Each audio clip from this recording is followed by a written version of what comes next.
கி ஆதிசங்கரர் அவருடைய பால்ய வயசுல ஒரு சன்னியாசி ஒரு 5 வீட்டுல பிச்சை எடுக்கணும். அதுதான் அவங்களுடைய சன்னியாசி தர்மம், பிரம்மச்சரிய தர்மம். இவர் என்ன பண்றாரு, அந்த ஓட்டை எடுத்துக்கிட்டு ஒரு அம்மா கிட்ட போறாரு. அந்த அம்மா கிட்ட போகும்போது இப்போ பிக்ஷாந்தேகின்னு கேட்கிறாரு. அவங்க வீட்டுல ஒரு வாரம் ஆயிருக்கும் சாப்பிட்டுட்டு. அஷ்டதரித்திரம், தரித்திரத்திலயும் ரொம்ப தரித்திரம். அப்போ அந்த அம்மா கண்ணை தொடச்சிட்டு வெளியே வர்றாங்க. ஐயா, நாங்களே வாராஞ்சி சாப்பிட்டுட்டு என்கிட்ட ஒன்றும் இல்லைன்னு சொல்லலை. யோசனை வரும், அவன் கொஞ்ச நேரம் இருன்னு சொல்லி ஒரு நெல்லிக்காய் நல்லா பழுத்து போய் காஞ்சி போயிருக்கும். அந்த நெல்லிக்காய் என்கிட்ட இதுதான் இருக்கு அப்படின்னு சொல்லி அடுத்து அந்த சங்கரருடைய பிக்ஷ பாத்திரத்துல அந்த நெல்லிக்காவை போடுறான். சங்கரர் அப்படியே ஒரு நிமிஷம் கண் கலங்குறார். இவ்வளோ தரித்திரமா அப்படின்னு சொல்லி கண் கலங்கி மகாலட்சுமிக்கு பிரார்த்தனை பண்றார். அதான் கனகதாரா ஸ்தோத்திரம்.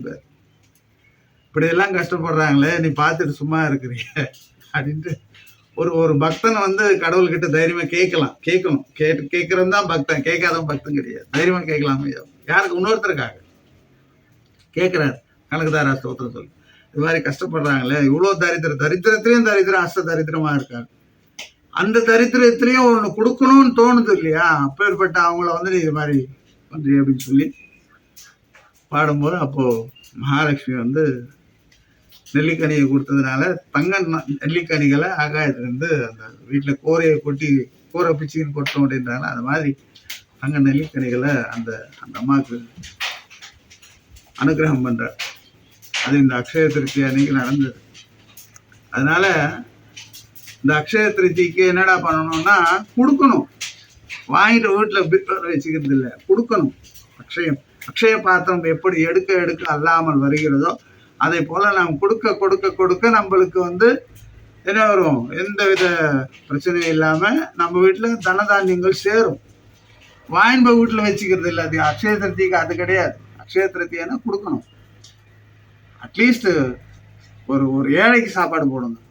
இல்லையா ஒரு டீயோ பண்ண வாங்கி கொடுங்க. அதுவும் இல்லையா ஒரு டம்ளர் தண்ணி கொடுங்க. அது கூட இல்லை சாமி, நான் இன்னும் தரித்திரேன், சாப்பாடு போடுற இடத்துக்கு காட்டுங்க. அதுவும் விசேஷம் தானே.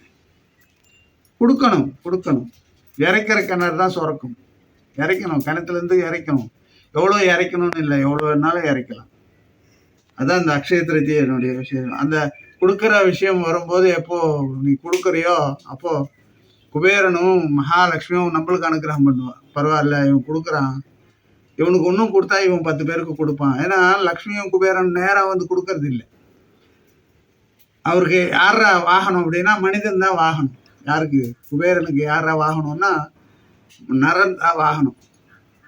அதனால இந்த வாகனத்து மேல அவன் வரணும்னா நம்ம கொடுக்கணும். கொடுக்கும்போது அவர் நம்மளை வாகனமா எடுத்துக்கிட்டு நம்ம மூலியமா எல்லாருக்கும் அவர் கொடுப்பார்.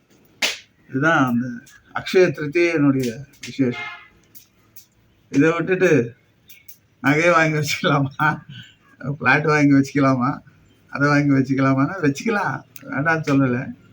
அதோட கொடுக்குற மனசும் வேணும். அதனால இந்த அக்ஷய திருத்திய எல்லோருக்கும் நல்லது நடக்கணும், பிரார்த்தனை பண்ணிக்கலாம்.